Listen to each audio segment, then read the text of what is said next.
Surat crime બ્રાન્ચને વધુ એક સફળતા મળી છે। પોલીસે મકાઈપુલ શૌચાલયની પાછળના વિસ્તારમાંથી મનરકુમાર પરસોત્તમભાઈ સોલંકી નામના એક આરોપીને ઝડપી પાડ્યો છે।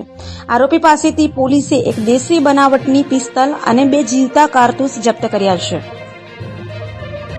પોલીસની પ્રાથમિક તપાસમાં સામે આવ્યું છે કે આરોપી મનરકુમાર આ દેશી બનાવટની પિસ્તલ મધ્યપ્રદેશના ખંડવા ખાતેથી રાજેશ નામના વ્યક્તિ પાસેથી લાવ્યો હતો।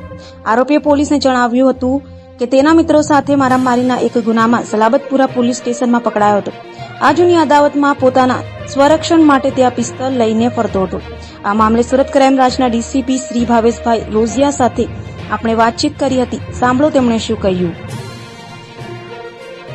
ક્રાઇમ બ્રાન્ચના પોલીસ ઇન્સ્પેક્ટર એસએન પરમાર અને ટીમને એક બાતમી મળી હતી કે મકાઈપુલના ડબકાઓવાળા પાછળ ગુજરાત મેરીટાઈમ ટાઈમની બિલ્ડિંગના કમ્પાઉન્ડ પાસેથી એક કિસમ વેપન સાથે નીકળવાનો હતો। આ બાતમી આધારે ક્રાઇમ બ્રાન્ચની ટીમે એક મનર પરસોત્તમભાઈ સોલંકીને પકડી પાડ્યો હતો અને એના કબજામાંથી એક કન્ટ્રીમેડ પિસ્તલ અને 2 રાઉન્ડ મળી આવ્યા હતા।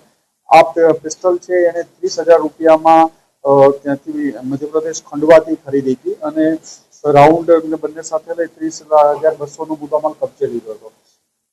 મનરને આની પહેલા પણ ત્યાં સલાબતપુરા પોલીસ સ્ટેશનમાં એના વિરુદ્ધ મારામારીનો ગુનો દાખલ થયેલો છે 324નો। એ એરેસ્ટ થયેલો છે, 24 દિવસ જેલમાં રહ્યો હતો।